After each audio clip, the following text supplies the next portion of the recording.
everyone, welcome in. Ever feel like the stock market is a rigged game? Like everyone else knows the rules except you? Uh-huh. I think we've all been there. Today, we're taking a deep dive into a book that levels the playing field. The Intelligent Investor by Benjamin Graham. A fantastic choice, even if I do say so myself. You might not know the name, but Warren Buffett calls it by far the best book on investing ever written. No pressure there, Ben. But he's right, it's a classic for a reason. Written back in 1949, but the principles hold up even today. A guide to navigating Wall Street without losing your cool. So, what's the secret sauce?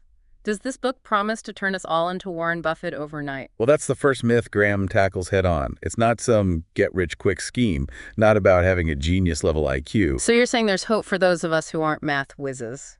Exactly. It's about cultivating the right temperament for investing patience, discipline, keeping those emotions in check. That's what he means by intelligent. Okay, so being mentally prepared is just as crucial as understanding the numbers. Makes sense to me. And that ties into one of Graham's most important distinctions, investing versus speculation. It's a line that's often blurred, even today. The age-old investing versus gambling debate. I have to admit, though, those short-term wins, they do seem tempting sometimes. Why does Graham caution against it so strongly? Well, he uses vivid examples from market history, some pretty crazy bubbles to illustrate why this distinction matters. Remember the dot-com bubble? Late 90s? Oh, yeah. Everyone thought they'd get rich off dial-up internet stocks. I even bought a few shares myself. Let's just say it didn't end well. And that's exactly the kind of scenario Graham warns against. He saw this hype cycle play out again and again, even before the dot-com era. Take Civil Tire, back in the 1920s. Civil Tire doesn't ring a bell. What happened? On its first day of trading, the stock skyrocketed. We're talking a 250% return for early investors. 250% in a single day. That's insane. It was. But it turned out the company's success was built on lies. A few months later, the whole thing unraveled. Civil Tire exposed as a fraud. Ouch. So those who bought in after that first day frenzy lost everything. That's a hard lesson to learn. Exactly. Graham's point is that market history is full of these boom and bust cycles. And while we can't predict the future, we can learn to recognize the patterns. Okay, so if chasing hot stocks is a recipe for disaster, how do we, as intelligent investors, navigate this uncertainty? Does Graham offer any solutions? He does. And it's surprisingly simple. Dollar cost averaging and index funds. Those are two terms we hear a lot, but it always helps to get a refresher. Instead of trying to time the market or pick individual winners, he suggests consistently investing a fixed amount. So like setting up automatic investments every month. Exactly. Ideally into a diversified portfolio using index funds. Okay, break that down for me. What's so great about this approach, especially for those of us who don't have a ton of time to dedicate to picking stocks? It's all about taking the emotion out of investing. See, when you invest a fixed amount regularly, say every month, you buy more shares when prices are low, fewer when they're high. So it's like buying everything on sale, but for stocks. Precisely. Over time, this can actually reduce your average cost per share and potentially lead to better returns than trying to time your investments perfectly. That makes a lot of sense. And what about index funds? Why are they a cornerstone of Graham's approach? Well, instead of trying to pick individual stocks, which, let's be honest, even the experts struggle with, index funds allow you to invest in a basket of stocks. They track a specific market index, right? Like the S&P 500, for example. You got it. This instant diversification spreads your risk and often comes with lower fees than actively managed funds. So less stress and potentially lower costs. What's not to like? But hold on, didn't Graham also believe in analyzing individual companies? He did, and he had a very specific system for it. So how does that fit in with this whole index fund approach? That's where we separate the truly defensive investors from those who are a bit more enterprising, as Graham put it. Okay, I'm intrigued. Tell me more about those enterprising investors. So in the book, he actually dedicates a significant portion to providing a framework for analyzing companies, even if you're not a Wall Street wizard. He believed anyone could learn to do it. So we're talking balance sheets, income statements, all that fun stuff. That's where I usually reach for the coffee and hope for the best. I hear you, but is it really possible for the average person to make sense of those financial statements? Graham actually makes it surprisingly approachable. He breaks it down into manageable steps, starting with a company's financial strength. Okay, so what are we looking for there? Things like their debt levels, their working capital. Can they cover those interest payments, even during a rough year? So making sure the company isn't drowning in debt before we even look at their profits. Exactly. Stability and a solid financial foundation, those are essential if we're in it for the long haul. Makes sense. And once we've checked their financial pulse, what's next? Then we dive into their track records, specifically those earnings. Looking for consistency, are they consistently in the black, or are those numbers all over the map? So, like checking if someone's been responsible with their money before lending them a large sum, past behavior and all that. That's a great analogy. While past performance isn't a foolproof predictor, it does offer clues about the company's management, their ability to navigate those economic storms. Okay, I'm starting to see how this all connects. Solid financials, consistent earnings. It's about finding those companies that are built to last. Didn't Graham also talk about looking at a company's assets? Right, he was looking for what he called hidden value, because sometimes a company's stock price might be so low You mean like crazy low? that it's actually trading for less than the net value of their working capital alone. Hold on, back up a second. You're saying we could buy a company for less than the cash they have on hand. How is that even possible? It happens more often than you might think. The market isn't always perfectly efficient. Sometimes bad news, temporary setbacks, it can push that stock price way down, far below what it's really worth. Okay, that's where the bargain hunting comes in. But how do we make sure it's a genuine bargain and not a value trap? Like a company with hidden problems just waiting to implode. That's the million-dollar question. And Graham stresses, a low price alone, it doesn't make a stock a good investment. We have to understand why it's priced that way. So we're combining the numbers with some good old-fashioned detective work. Exactly. He encourages investors to think like business owners, not just stock traders.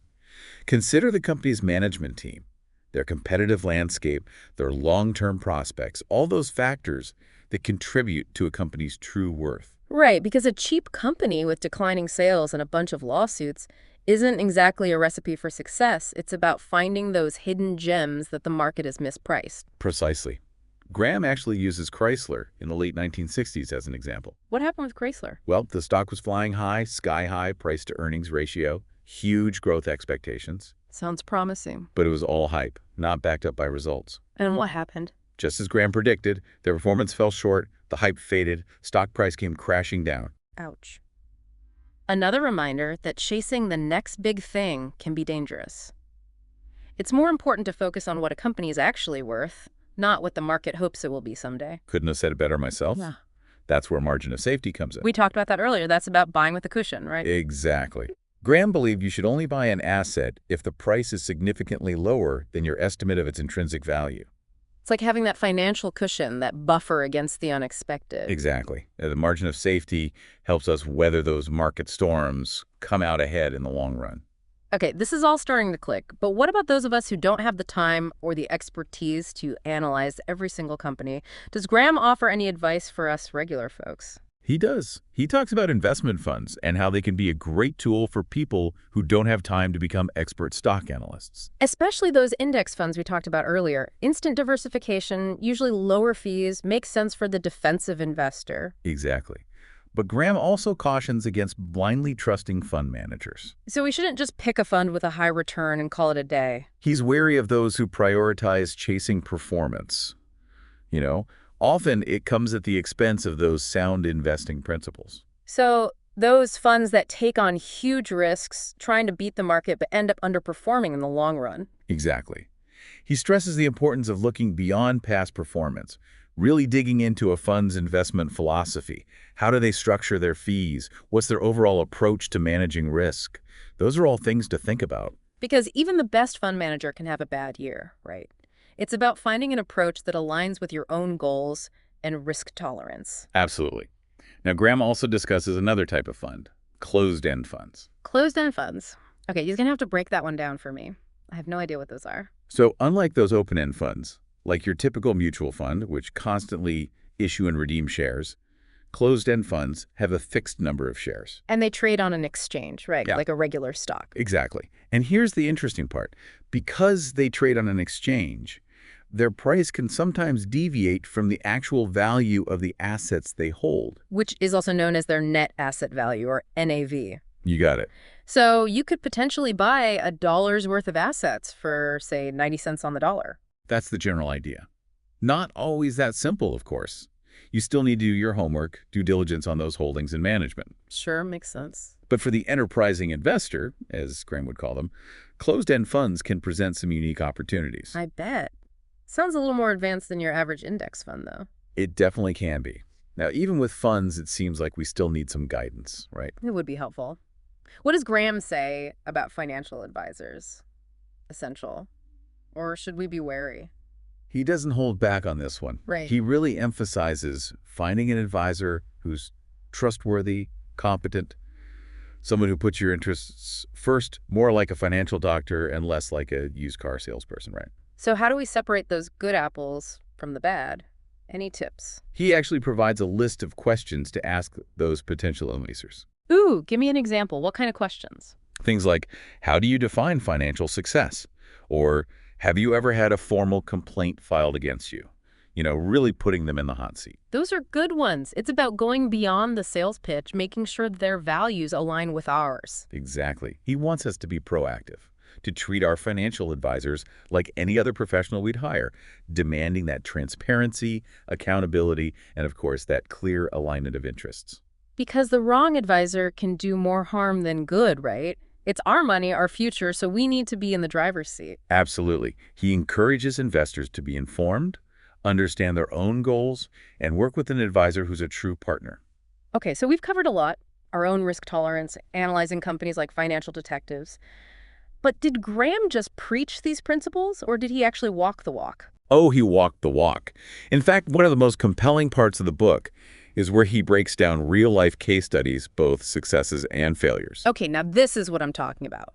Give me those real-world examples. One that stands out is Aetna Maintenance. Aetna Maintenance, what kind of company were they? The market completely mispriced them. Their stock was trading ridiculously low, far below its intrinsic value. Why? What was the market missing? Investors just didn't get their true earnings power. So focused on the short term that they missed the bigger picture. But Graham, with his meticulous analysis of their financials, their business model, he saw a hidden gem. So he saw an opportunity that others missed because he was willing to dig deeper. Exactly. And this wasn't just a one-off either. He also dissects some high-profile blunders like the Penn Central Railroad bankruptcy. Wasn't that a blue-chip stock? I thought they were supposed to be safe. They are considered a safe bet. But beneath that seemingly solid facade, their financial health was deteriorating. Graham, though, he saw the warning signs. It's like he could see through the matrix or something, identify those red flags that everyone else overlooked. Precisely. These case studies, they're like mini detective stories, with Graham playing the role of the financial Sherlock Holmes, right? Love it. He shows how those financial statements can reveal those cracks in the armor, even if the market is still pricing it as a safe bet. So it's not enough to just look at the stock price or listen to the hype. We need to roll up our sleeves and do the work. Absolutely. And that's a core theme throughout the book. He wants us to think independently, to not just follow the crowd, to rely on our own analysis and judgment. Okay, we've talked about analyzing individual companies, but what about comparing different companies within the same industry? He's got advice for that, too. Okay, good to know. I'm all ears. He even dives into the seemingly boring world of utilities. Utilities. Now, that doesn't sound too exciting at first glance. You'd be surprised. Graham shows how even within a regulated industry like that, there can be huge variations in company performance, their valuation, dividend payouts. So even in those sectors that don't grab the headlines, there's still room for smart investing. Absolutely. He demonstrates how a careful investor can identify those companies best positioned for long-term success, even in those seemingly mundane industries. It's about finding value wherever it exists, not just chasing the latest fads. Exactly. And he also compares different railroad companies, highlighting the challenges that industry faced back then. What kinds of challenges? Well, some companies adapted and thrived, right? Others faltered. It's a good reminder that no industry is immune to change. Right. Those who fail to adapt get left behind. Exactly. And he really emphasizes this point. Understanding the forces shaping an industry, the competitive landscape. What are those long-term trends that are going to impact its future? Okay, so we're not just investing in companies, we're investing in industries, in trends, in the future. Precisely. It's not just about picking stocks, it's about understanding businesses, industries, and of course the broader economic environment. Graham provides a framework for doing just that. It's about seeing that bigger picture, right? understanding the game within the game. But let's be honest, even with a solid framework, it's easy to get intimidated by the market. Are there any examples of people who've actually used these principles to, achieve those extraordinary results? Absolutely. In fact, he dedicates a whole chapter to this, the super investors of Graham and Doddsville. The super investors of Graham and Doddsville.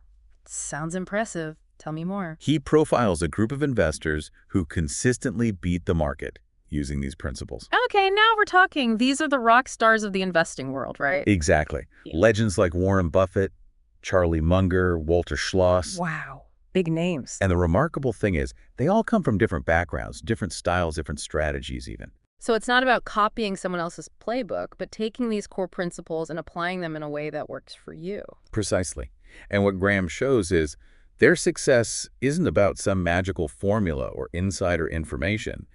It's that deep understanding of business, that commitment to value investing, and the willingness to go against the crowd when everyone else is caught up in the hype. It's inspiring to know that it is possible to achieve those incredible results, by sticking to that disciplined approach. It's not just about luck, it's about skill. Exactly. It shows that beating the market isn't about outsmarting everyone else. It's about understanding the game better than most. It's about finding those opportunities that the market has overlooked and investing with that margin of safety. So these super investors, they're proof that Graham's principles have stood the test of time. But even with the perfect strategy, managing investments can get complex. What about the relationship between shareholders and the companies they invest in? Oh, that's a great point. And Graham dedicates a whole chapter to this, highlighting that sometimes there's alignment and sometimes conflict. Because let's be real, sometimes it feels like companies forget they work for the shareholders. Exactly. He argues that shareholders have a right to expect competent management, that their interests should be prioritized, and that they should have a voice in how the companies run. So no more rubber stamping every decision the CEO makes. Not at all. He wants shareholders to be more active, scrutinizing those management decisions, holding them accountable, and, actually using those voting rights. Because ultimately, the company's success depends on its leadership, right? And if shareholders aren't happy, changes need to be made. Exactly. He's really empowering investors to be more than just passive bystanders, but active participants in the companies they own. That's a powerful message. But let's be realistic for a second. Even with the best investments, there's one thing that can eat away at returns over time. Inflation. Ugh, inflation. The silent killer of portfolios. Does Graham offer any advice on navigating that beast? He does. He acknowledges it's a serious threat, but he also offers some potential solutions. Like what? Give me some hope here. Well, he argues that common stocks, despite their ups and downs, can actually act as a hedge against inflation, especially those companies with pricing power. The ability to raise prices without crushing demand. So companies that sell things people can't live without, even if the price goes up. Exactly. Think of those essential goods and services that people always need. But he also reminds us about bonds, especially those with shorter maturities. How do those help? Well, as a way to manage interest rate risk, which tends to fluctuate with inflation. So again, a balanced approach, spreading that risk across different asset classes. Exactly.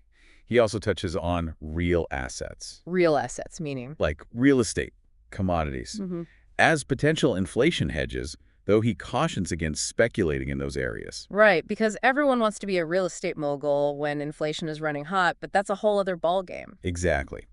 The key takeaway is he wants us to factor inflation into those long-term plans, diversify those portfolios appropriately, and adjust our strategies as needed. Okay, so we've covered a lot. Inflation, shareholder rights, analyzing companies.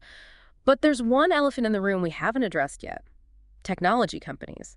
They weren't exactly prevalent in Graham's time, so does his book even apply to the tech-driven world we live in today? That's a great question. And while Graham couldn't have predicted the rise of Apple or Amazon, his core principles are surprisingly relevant, even in today's tech-driven world.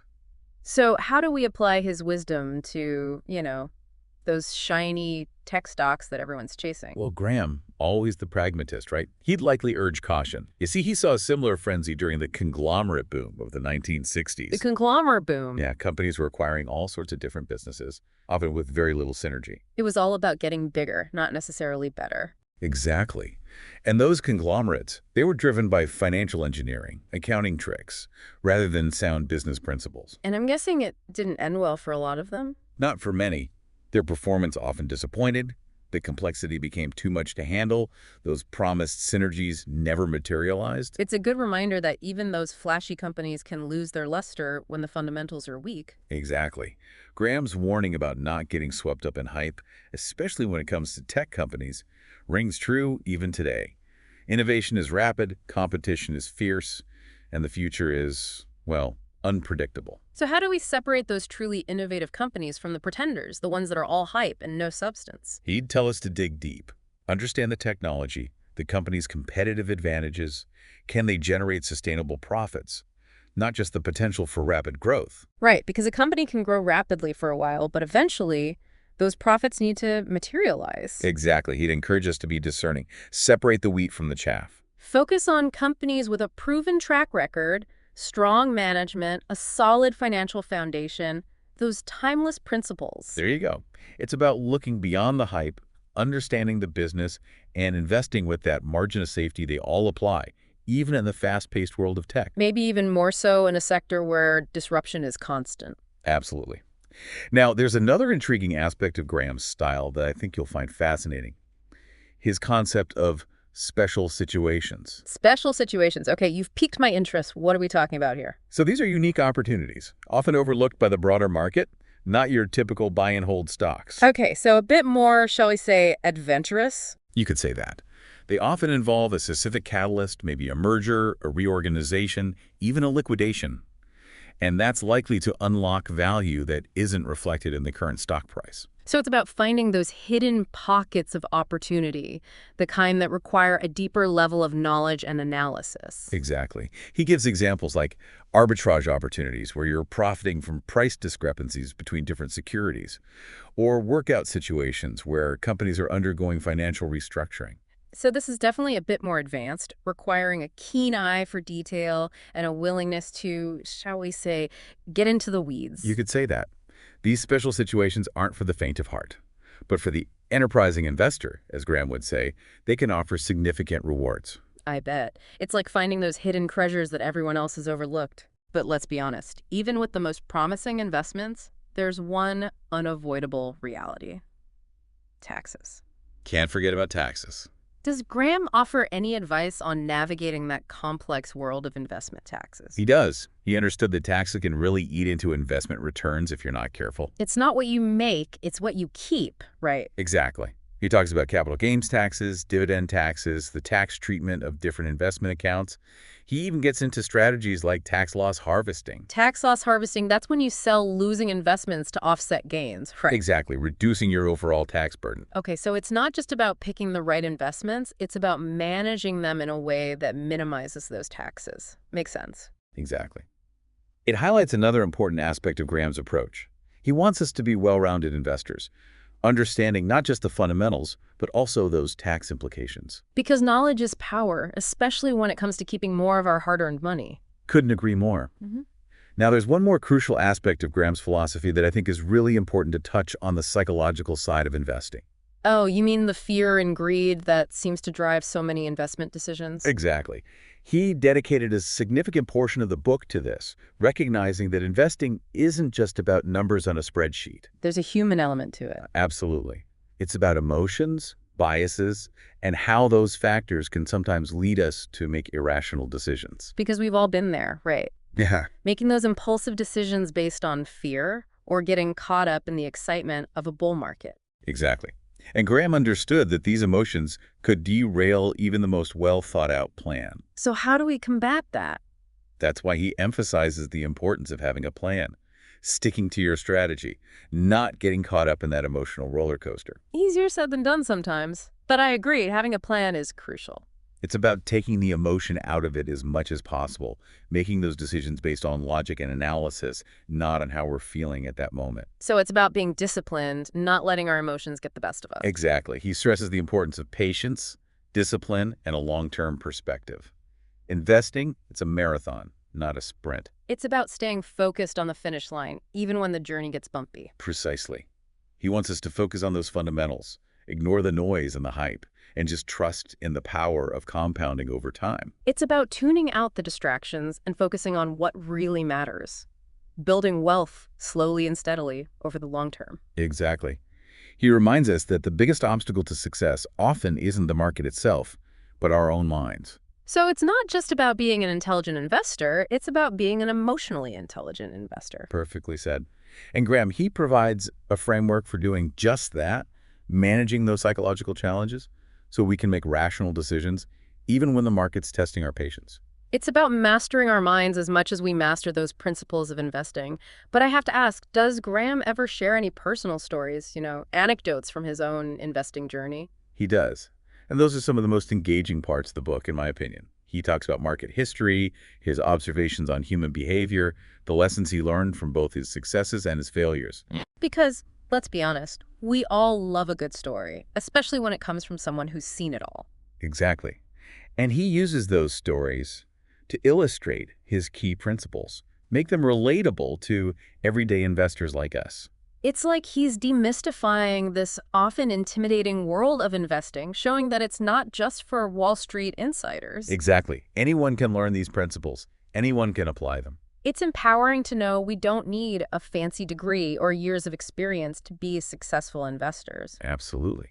He wanted to give everyone the tools, the confidence to take control of their financial lives. It's like he's handing us the keys to the castle and saying, all right, go build your own financial fortress. Exactly. And the best part is, you don't have to be born with a silver spoon to do it. So it's not about what you know, it's about how you think. He called it being an intelligent investor. And that didn't mean like having a high IQ. It's about understanding those principles, being disciplined, being patient, controlling those emotions. Mastering the mental game of investing. Exactly. Graham believed that anyone could become an intelligent investor. And he provides that roadmap for us, time-tested principles, analysis, a commitment to that long-term value. It's about playing the long game, not getting sidetracked by those get-rich-quick schemes. Absolutely. And you can't talk about Graham without talking about his critique of Wall Street. Oh, he took them to task, didn't he? Let's just say he didn't mince words. He really believed that Wall Street often put its own interests ahead of individual investors. Which, let's be honest, isn't exactly a shocker. Right. He saw all that financial jargon, those complex products, as ways to mislead everyday investors, always reminding us that Wall Street is a business, and their goal is to make money, often at the expense of those who don't know the rules. It's a good reminder that we need to be informed, do our own research. We can't just blindly trust everything we hear, especially from someone who profits from our decisions. He wanted us to be independent, to question everything, not be swayed by those empty promises. Because at the end of the day, it's our money on the line. We have to be in control. But Graham went beyond just those financial aspects of investing, right? Didn't he also talk about the philosophical side of money and wealth? Absolutely. He recognized that money, it's a tool, a means to an end. It's not the end goal in itself. It's about what it allows us to do, the freedom, the security, not just accumulating it for the sake of it. He urged readers to use their wealth wisely. Invest in ways that align with their values. Don't let the money control your life. True wealth, it's not about the size of your bank account. It's about the quality of your life. It's about living a life of purpose and meaning. Money is just a tool to help us get there. Well said. And speaking of perspective, Graham also emphasized the importance of understanding market history. Ah, yes, back to those market cycles, the bubbles, the crashes. What can we learn from those wild rides of the past? Graham believed that by looking at those cycles, we gain these valuable insights into human behavior. See, markets tend to overreact, both to good news and bad news. Fear and greed driving those swings. Exactly. Euphoria followed by panic, it's a tale as old as time. And yet, those long-term trends, generally speaking, they tend to be upward. So that's reassuring at least, even though there will be bumps along the way. He encouraged investors to learn from history, avoid repeating those same old mistakes, and, most importantly, just be prepared. Be prepared for those ups and downs. Because they will come. It's not a matter of if, but when. And the people who panic during those downturns, those who sell out of fear, they're the ones who usually miss out on the recovery. Graham reminds us, patience, discipline. Investing is a marathon, not a sprint. It's about having the courage to stay the course, even when it gets uncomfortable. Exactly. And that brings us to one of Graham's most enduring legacies, the concept of value investing. We've touched upon it throughout this deep dive. But let's give our listeners the elevator pitch. What is value investing, in a nutshell? It's about buying those assets for less than they're worth, seeking out those undervalued companies, those diamonds in the rough. And of course, never forget, always investing with that margin of safety. Finding those hidden bargains, unlocking that potential. And this concept, it's not some niche idea anymore. It's become a whole philosophy. Countless investors, some of the most successful in history, they all trace their roots back to these principles. It's amazing to think about the impact his work has had, generating generations of investors, all focused on that long-term value creation, not just chasing quick profits. It truly is remarkable. And even though his book, it's been updated and revised over the years. It was originally published in 1949, right? Yeah. Can you believe it? Almost a century old, and it's still relevant. Those core principles, they haven't aged a bit. It's been translated into so many languages, sold millions of copies. A true testament to its lasting power. If you're serious about investing, about building that secure financial future, it's a must-read. The Intelligent Investor, more than just a financial self-help book, it's a timeless classic. Well said. And on that note, we'll wrap up this deep dive. We hope you found it insightful, maybe even a little life-changing. To everyone listening, happy investing. Until next time, keep learning, keep growing, and as always, invest intelligently.